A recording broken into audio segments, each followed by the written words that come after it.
Good morning, JoAnn. How are you? I'm good. How are you? I'm fabulous this morning. What do you want to talk about today? Well, I know you're fabulous because we've already been talking. And so I happen to know that you're fabulous. And I'm saying there is so much to talk about right now. But I think in order to have the guidance of which avenue to go down, that you draw a card. Okay, let's do it. I'm going to use the Spirit Animal Oracle from Colette Baron Reed. Fantastic. Dun, da, da. And there are like 70 some cards in this deck. So it's going to take me a second to shuffle them. Yeah, those are a little bit more work to shuffle, aren't they? Absolutely.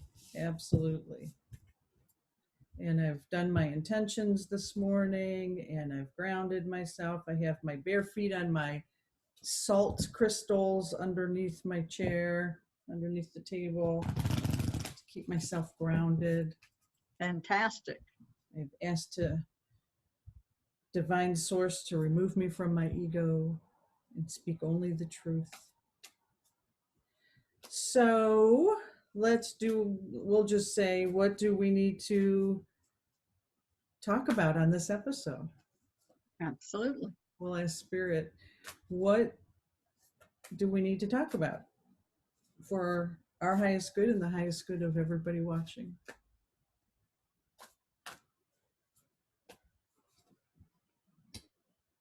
Ooh, I like it.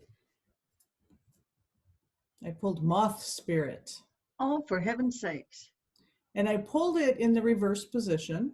Okay. So that's extra love, extra medicine. This card comes up a lot when I pull for myself and other people.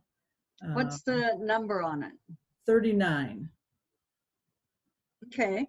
Your number, a 3. A 3, yes. That is my number. Okay. I always think of that as manifestation in progress. So the message of Moth is surrender now. Man, it never fails. We get exactly the right cards. Moth Spirit can be intense, and honesty about your own compulsive tendencies is needed right now. It is too easy to switch from one addiction to another, distracting yourself from the discomfort of uncertainty and the thoughts and emotions that arise when you aren't single-mindedly pursuing a goal. Moth Spirit calls to you to practice moderation in all things and recognize when you think you are headed toward the light but are really heading into a fire that will cause burnout. Why are you so resistant to letting up? Could you be avoiding difficult emotions you need to feel and release? Now is a time to do a fearless inventory so that your addictive tendencies can be toned down and rechanneled into enthusiastic activity in moderation. You are not a machine. Listen to Moth Spirit's message that a change is needed to support your well-being. Maybe deep down, you know you have become too attached to something and someone. Let go of your need to control the outcome and allow yourself to remember the many ways you want to channel your energy to relationships, to work, to giving to others, to self-care, and to the other pursuits that you value. Well, that's a topic, eh? Oh, yeah. And it's perfect for what's going on right now. Surrender, surrender, surrender. And my moon card for the month was witness, which is another way of saying surrender. Just sit back. You know the ending, and I know the ending, but I don't have to know every step going to it. And I find myself falling into a little bit of anger over certain discussions that I hear or certain things somebody will say to me, and it's like, don't don't do that. Let it go. Mm, Believe strongly enough that you just let it go and you accept other people's viewpoints because they're feeling those as strongly as I'm feeling mine, right, right. I right? love that reminder. Exactly. Yeah. So it's like, just surrender, just witness, just watch, and don't send yourself into a flame of debate and ego-led BS, Mhm. because that's what it is. Right. It doesn't matter. Um, oh gosh, I saw the news a couple times this week, and that's something I never do. And it ruined me for a really long time, for Yeah. hours and hours. And it's like, you know what? That's not who I am, and that's not what I'm going to do. Yeah. Because I see peace. I see peace. That's the outcome of all of this. And if people are watching the news every day, 2 or 3 times a day, I assure you they are drowning in fear. Right. Or coming from a place of lack, or, because they need to be filled with something. They need that information. Right, Mhm. right. I see what I knew was coming, and it's fine, and yet it pisses me off. So that's why you have to surrender, let go. When you got thoughts running through your head, make sure they're the thoughts of what you want, not of what you're seeing. And that, I love that. When you have thoughts running through your head, make sure they're the thoughts you intend and not what you're seeing or reacting to in the world.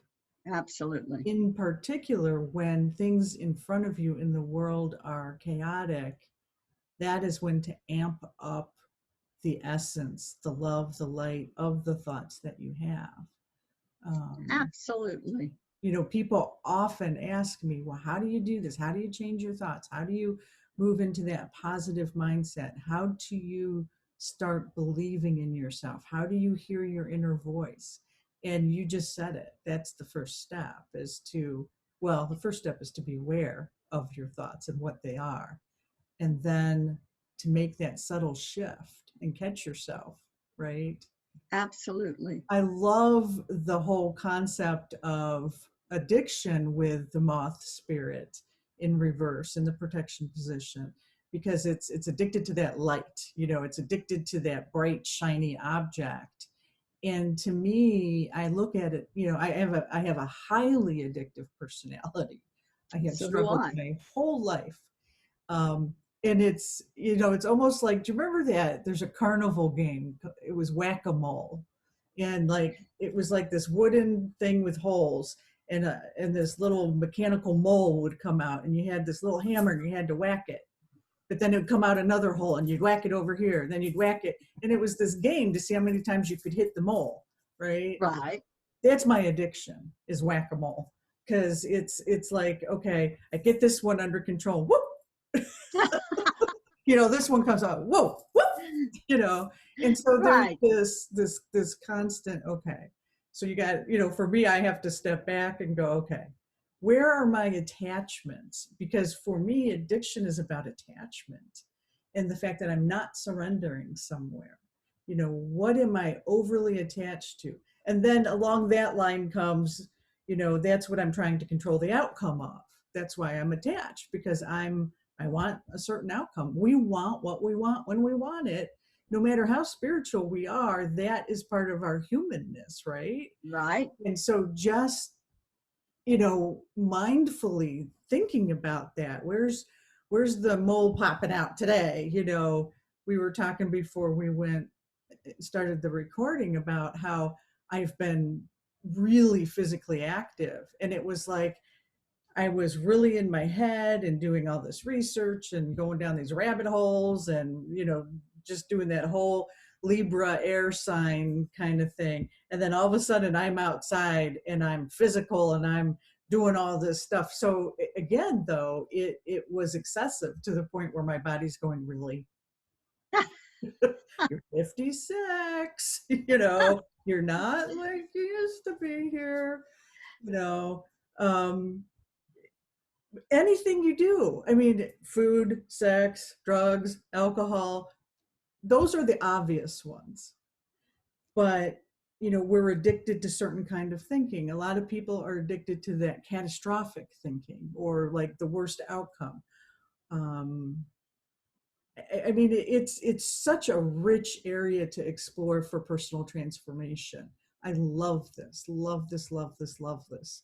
And it's, it sounds complex and so layered. However, it's simple, like you said, JoAnn. It's we become aware of that thought, and then we check the essence of it, and that's what we do for each other. That's why I think it's so important to have a community, because I can call you up going, hey, my thoughts are fucked up, my head is up my ass, and you'd be like, I get it. And we talk, and then or you may say, yeah, Marianne, that's fucked up, your head's up your ass, and that's okay. We need that. We need that in each other. We need Absolutely. people. Absolutely. And when you're on your own, and if you can just take notice when you're going down, because you put so much emotion behind these random not good thoughts, and emotion is what creates manifesting. Mm-hmm. You have to have the emotion to really manifest something. So if you can just have a word where you say peace, or I always say it's time for you to go now, because my daughter gave me those words, and I'm talking to my ego when I do that, because that's your ego jumping in there when it's this scary, what could, what if type of thoughts start coming in. Mm-hmm. Or you can do the Ho'oponopono, like you talk about all the time. I mean, it's a beautiful way to just like segue out of that thought and then replace it with something really good. Sometimes, and I know myself, I was there at one time, I had a hard time thinking about what I really wanted. I was so buried into what I didn't want. Ooh, I had a hard time finding what I wanted. Right. And one day I had this really nice, beautiful thought about an ex-son-in-law. And I thought, oh my God, that came all on its own. I didn't have to think that up. That just popped into my head. So it is possible for good thoughts to constantly pop into your head, right, instead of those negative scenarios that you do not want in your head. Right. So I tell tension. Exactly. I tell this story of how, every morning I would wake up and it was negative, and I had to work really hard at, being happy and facing the day with joy. And so when I started on this spiritual journey, that was my first intention. My very first intention was that I would wake up happy, joyous, and free every morning without having to work at it. That's beautiful. And it happened. Beautiful. I mean, and I didn't give up. It didn't happen the next day, the next day, the next day, the next day. I had to do it, and I couldn't tell you how long it took. And it was funny because when it started happening, I didn't recognize it at first. And then all of a sudden I was like, oh my gosh, I woke up happy today. The first time I ever remembered in my life. Wow. Because my childhood was full of fear. So it was my memories were waking up fearful, going to sleep fearful, waking up fearful if I did get to sleep. And then, so that pattern was so ingrained in me. But I was able to surrender and put that intention out there and say, here, take it. I'm desperate. I was in that dark night of the soul. I was at that rock bottom. I couldn't get any darker at that time. So, right. And I was like, why am I even alive? And I was not suicidal. I did not want to die, but I just didn't want to be alive. I was like, this is ridiculous. What is the point of this? You know? And I'm telling this story because I know we hear this a lot, but if I can do it, anybody can do it. Because people that have known me for years, decades, my whole life will be like, oh yeah, yeah, she was very serious and moody and negative, and I mean, people, when my attitude started to change, they're like, you look different. Right. Right. People see that. I'm going off on a tangent, but It's a good tangent though, Marianne, because mornings are so important, just like going to bed is so important on the last thoughts in your head and in the morning. And I had a lady show up at the ranch, and she rode horses across the United States and even overseas. She took her horses and rode all by herself, a solo rider, camped out every night with her horse. I mean, such bravery. And I've read her book, and my God, she was brave. But she told me when she was out there, she said, my worst time is first thing in the morning, because the first thought that comes to my head is, what in the hell am I doing? And she'd been doing it for like 10, 15 years by then, So her ego just had to hop in while there was a space. So before you go to bed, the minute you wake up, that's when to make some really, really good changes. And they can be simple, just like you said. I'm going to wake up feeling fantastic. Yeah. Even if you don't for months and that's right. Wow. Just but you don't give up. I guarantee it'll shift. Absolutely. So. Yeah, we're in control. We are in control. Right. Absolutely. It's funny. One more quick little tidbit, and then we'll get into the activation. I was doing some readings last night for some women, and they all want me to predict their future. They want me to tell them what's next. And I'm like, no, you're in control of that. I can't tell you what's next. You can. You can create that. And they just look at me like, what are you talking about? People don't realize that, and everything is possible. It's right there. You create it with your thoughts. If you can think about it, if you can think it or imagine it, it's already happened. Yeah. Yeah. All right, my dear, let's go into a good meditation activation. Okay, so take a deep breath, deep heart breath, deep heart breath. Find that beautiful heart light that you've got. See what color it is today. Maybe it's the same color every day. And then mix that with your light of the Christ, which is a golden white light, that you are always filled with this light. And there is no end to this light. And your entire body is filled. If you have some body issues, concentrate a little of it in those areas. But then allow it to flow out from your body. And we're going to lift off a little bit to where we can once again look down on our beautiful Mother Earth. And we all know that we are here to usher in peace. That's what's happening right now. And we know this. This is truth. But when we look down at the earth, we do see a good deal of chaos still occurring. And this is where we all need to learn to rely on our inner sight, not our outer sight. Because this is simply the releasing of the boil on Mother Earth, the outflowing of the dis-ease, the outflowing of the nastiness. And it's all it is the release before the peace. And it can be done with rather quickly if we are not feeding into that release. So that is why we witness